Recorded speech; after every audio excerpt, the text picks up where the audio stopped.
You're sitting there, hurt, frustrated, maybe even angry. You know they messed up.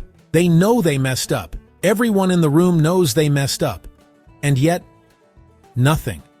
No acknowledgement. No accountability. Just deflection, excuses, or worse. They somehow make you feel like you're the problem for even bringing it up. Sound familiar? Here's what nobody tells you. People who can't apologize aren't just stubborn or prideful. Something much deeper is happening beneath the surface. And understanding it changes everything about how you protect yourself, set boundaries, and stop waiting for words that will never come. Let me show you exactly what's happening inside someone who can never say, "I'm sorry." Most of us think non-apologizers are just arrogant, selfish, lacking empathy. But here's the uncomfortable truth. For many of these people, admitting fault feels like psychological death. I'm not saying this to excuse the behavior. I'm saying this so you understand what you're actually dealing with.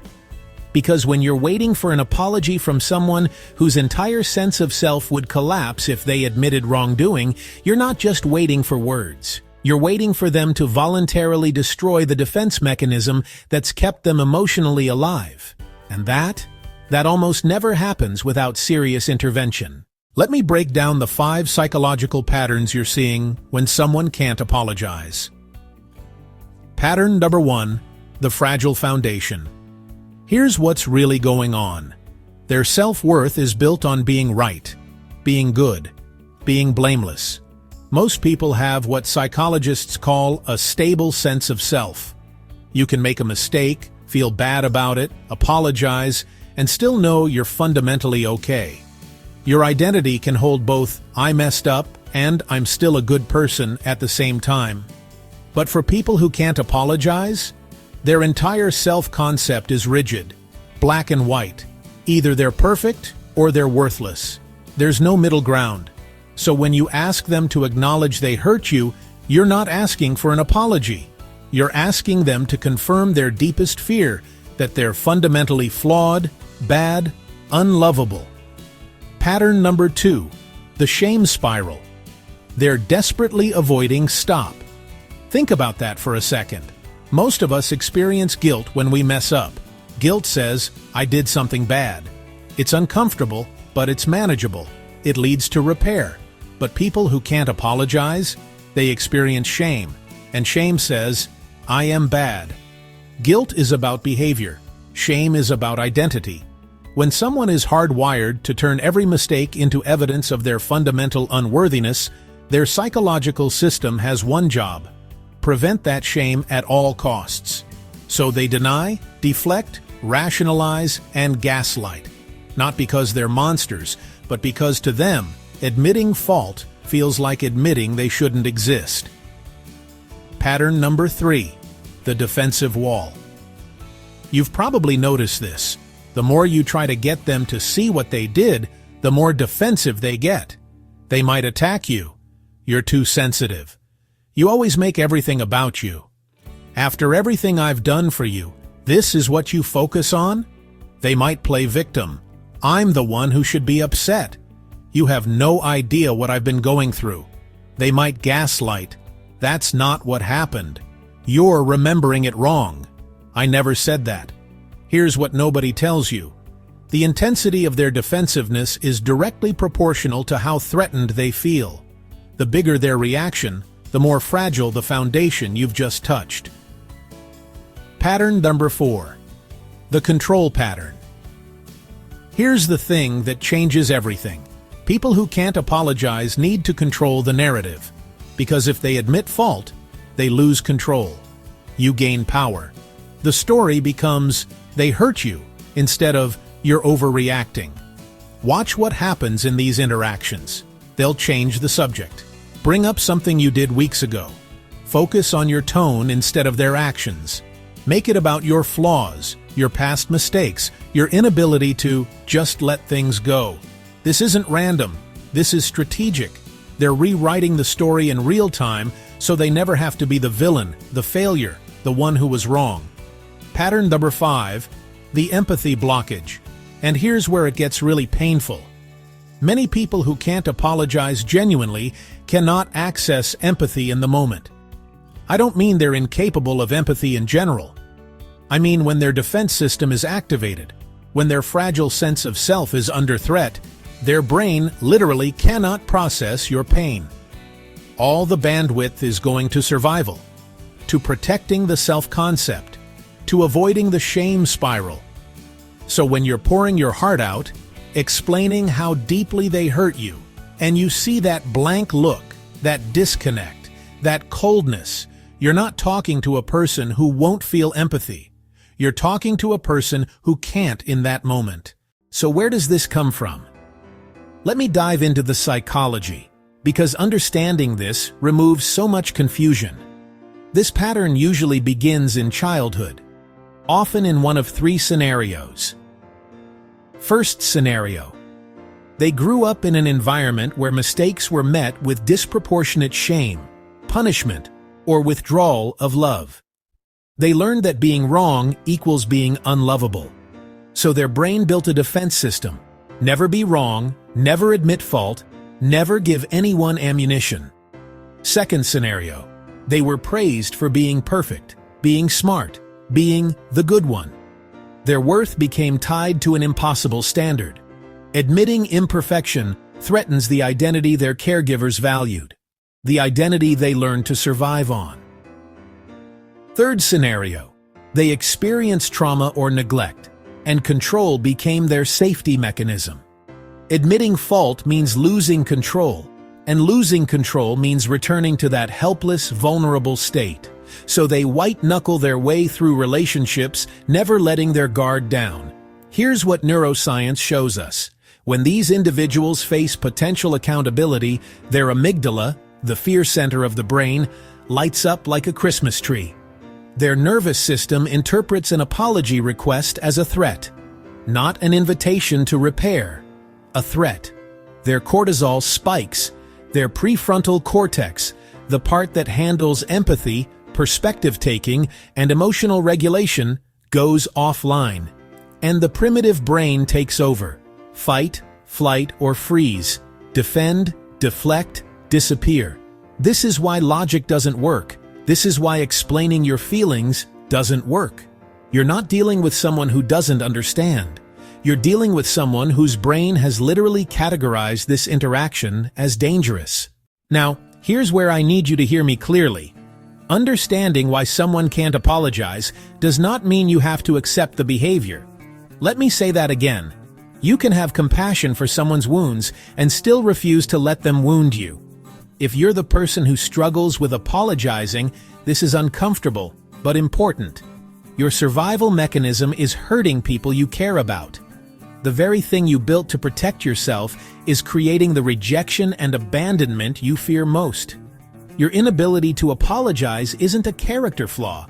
It's not proof you're a bad person. It's evidence that somewhere along the way you learned that being human, being imperfect, being wrong was dangerous. And I'm sorry that happened to you. I'm sorry you had to build walls that thick just to feel safe. But here's the truth. Those walls are now your prison. And if you're on the receiving end of someone who can't apologize, you deserve to know. This is not about you. Their inability to take accountability is not evidence that you're overreacting, too sensitive, or asking for too much. You deserve repair. You deserve acknowledgement. You deserve to be with people who can hold both their goodness and their mistakes at the same time. So what do you actually do with this information? Let me give you specific, actionable steps, whether you're the person who struggles to apologize or you're dealing with someone who does. If you struggle with apologizing, step 1. Start noticing your body's response to potential criticism. Before you can change the pattern, you have to see it. Next time someone gives you feedback or expresses hurt, pause. Where do you feel it in your body? Chest tightening, stomach dropping, heat rising. That's your nervous system activating. Just notice it.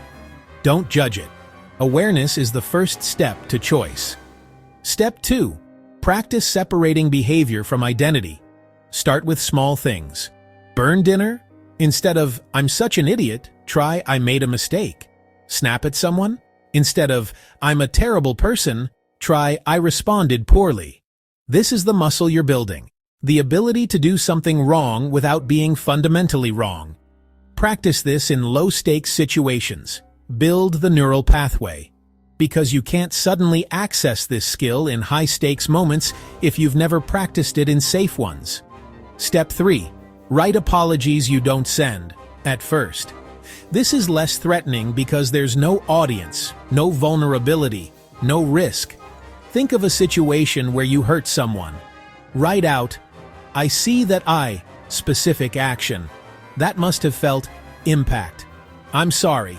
No buts, no explanations, no pivot to their behavior, just accountability. Do this until it stops feeling like death. Step 4. Start with, you're right about small things. Build your tolerance for being wrong gradually. When someone points out you forgot to pick up milk, instead of defending or explaining, just say, you're right, I forgot. I'll get it now. Notice that the world doesn't end. Notice that you survive being imperfect. Step 5. Get professional support. Real talk. If this pattern is deeply rooted, therapy isn't optional. You can't think your way out of a nervous system response. You need someone trained in helping you build a more secure sense of self. This work is hard. It's vulnerable. But it's the difference between relationships that work and relationships that crumble under the weight of unrepaired hurt. If you're dealing with someone who can't apologize, Step 1. Stop explaining how they hurt you and expecting a different result. I know you think if you just find the right words, the right approach, the right moment, they'll finally get it. But here's what nobody tells you. You can't use reason to reach someone whose brain has coded this interaction as a threat. Stop depleting yourself trying to make them see what they're psychologically incapable of seeing. Your clarity won't create their accountability. Step 2. Decide what behavior you'll accept, regardless of whether they apologize. This is the shift that changes everything. Instead of, I need them to apologize, ask, what behavior am I willing to tolerate moving forward? Because you might never get the words, but you get to decide what patterns you'll accept in your life. Step 3. Name the pattern without expecting them to validate it. I've noticed that when I bring up something that hurt me, the conversation shifts to my flaws or my tone. I'm going to stop participating in that pattern. You're not asking for agreement. You're stating what you see. You're taking back the power they've been using to rewrite reality. Step 4. Build relationships with people who can repair. Surround yourself with people who model healthy accountability. People who can say, I messed up without their world ending. Let yourself experience what real repair feels like. Because when you're starving for an apology from someone who'll never give it, you forget what nourishment actually feels like. Step 5. Grieve the relationship you thought you'd have. This is the hardest part, but it's essential. Grieve the person who could meet you with accountability. Grieve the partnership where repair was possible. That person, that relationship, it doesn't exist. And as long as you're waiting for it to materialize, you're trapped in a fantasy while the real person keeps hurting you. Imagine this. You mess up. You feel that familiar dread, that tightening in your chest. But instead of spiraling into shame, instead of building walls, you pause, you breathe, and you think, I did something wrong, and I'm still okay. You reach out. You say the words, I'm sorry. I see how I hurt you. That wasn't okay. And you survive it. You're still whole, still loved, still fundamentally okay. Or imagine this. Someone hurts you. You express it clearly. And instead of bracing for defensiveness, gaslighting, or hours of circular arguments, they just say, you're right. I'm sorry. How can I make this better? And you feel it. The relief of being seen. The safety of being with someone who can hold their humanity, flaws, and all. This is what becomes possible when we do this work. Not perfection, not never messing up, but the ability to repair, to reconnect, To stay in relationship even when it's hard. That's the difference between connection that survives and connection that suffocates under the weight of unacknowledged hurt. Here's your challenge for this week. If you struggle with apologizing, find one small thing you did wrong and practice saying, "You're right, I'm sorry," without any qualifiers. Build that muscle in a low-stakes moment.